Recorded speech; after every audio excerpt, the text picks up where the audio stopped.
Hello everyone and good evening. आसा खालामो नोंथांमोना इसोरनि उनाव मोजां दं लोगोसे आंबो मोजाङै दं। दिनै आङो बे मोनाबिलिनि समाव बा मोनाबायानो हमनानै लादो बिनि समाव आं नोंथांमोननो मानि खारनाव भिडिअ लानानै फैदों नोंथांमोना निस्सय किसुमाना नुदों जानो हागौ बा किसुमाना नुवाखै जानो हानाय। मानो होनोब्ला ओरैजाय बेराफारसे आरो लोगोसे पलिटिकेलनिबो खोथा दङ।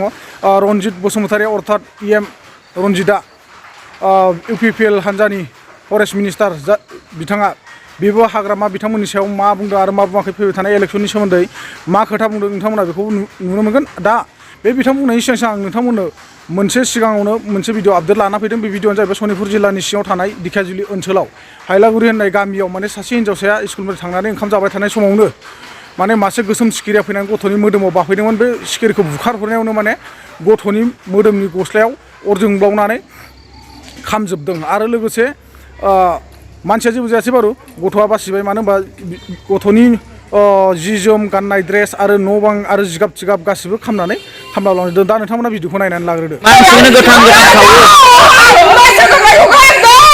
गाज्रि आबहावानि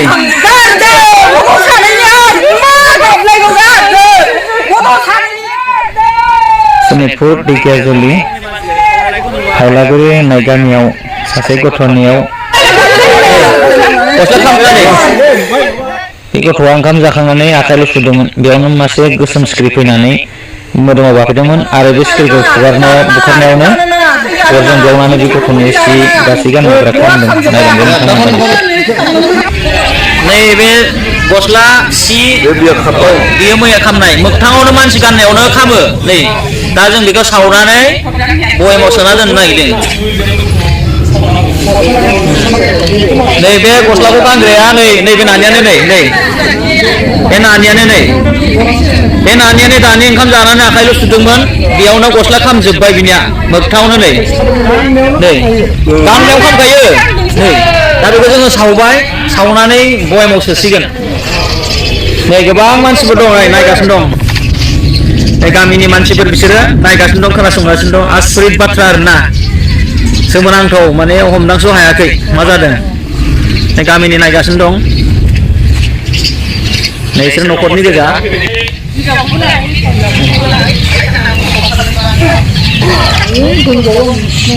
आरो जों थांगासिनो दं। नै जिगाबाबो खामदों। नैबे जिगाबमोन। बे जिगाबा माइ मारा होनानै दोननायमोन। बियो मानसिफोर थाबाय थानाय समावनो आसरित सोमोनांथाव हारसिंनो खामदों आरो बे जिगाबा। नोंथांमोना साननो नाङा जे सोरबा मानसि सावखुमादों होननानै। नाथाय मानसि थानायावनो नै खना खनला बाख्रियावबो खामदों, न' दरजायाबो खामदों। नोंथांमोना नायलांबानो जाबाय। नैबे फायखानायाबो हारसिंनो मानसिफोर थानायावनो खामदों। दोनथ'बाय नै खामनायफ्रा नै बिदिनो खामजोबो नै।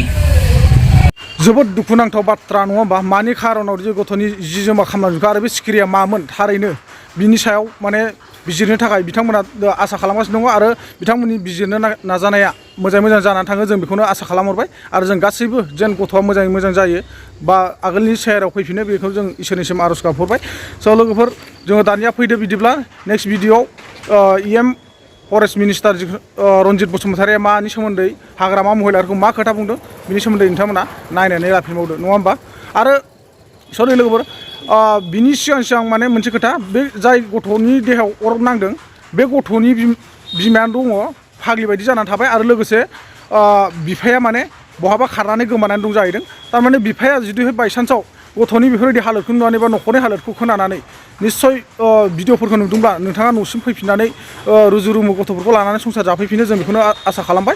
20 मायथाइनि 15 डिसेम्बर खालि मानबिदा प्रमद बर' बिथांनि दैदेननायाव जोंनि UPPL सरकारा बिटिआर गायसनजादों आरो फैगौ 15 अक्ट'आव जोंनि सरकार गायसन सान जागोन।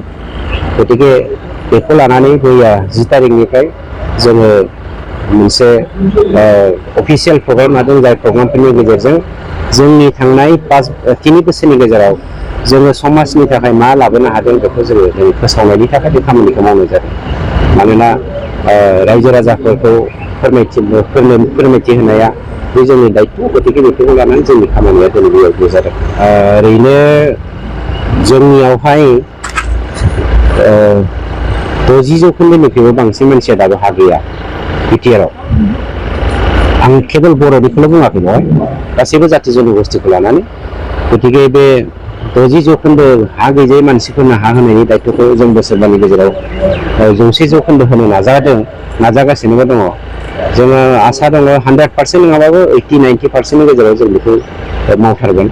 मानोना थांनाय बोसोरथामनि गेजेराव जोङो दासिम 86,470 न'खरनो जोङो हा पाट्टा राननानै होबाय।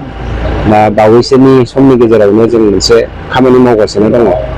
खोब एमेजिंलि जोङो 1 लाखसो फेमिलिनो जोङो हा पाट्टा होनायनि थाखाय थिरांथा खालामदों। जों सानो जोंनि दिनाव जों हानि समस्याखौ फोजोबगोन। हानि थाखायनो जोंनि गेजेराव बिदा फंबायनि नांलायलायनाय बुलायलायनाय, हानि थाखायनो जाथिजों जाथि एना-एनि, हानि थाखायनो ब्लाड सेट, बेफोरखौ जों फोजोबनानै सान्तिखौ जुगामि गायसननायनि थांखिजोंनो जोंनि हाबाफारि।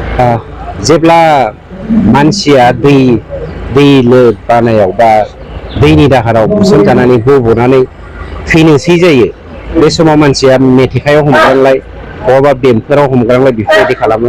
हाग्रामानि बे अबस्था।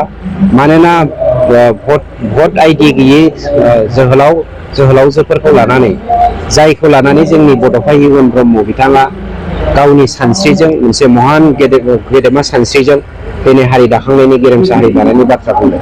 बे गेरेमसा हारि दानायनि थांखिजों जोंनि जा जोलै, बे जोलैखौ फोजोबस्रांनायनि थाखाय राजखान्थिनि खैसाराव जोंनि सेंग्रा सिख्लाफोरखौ लांदों।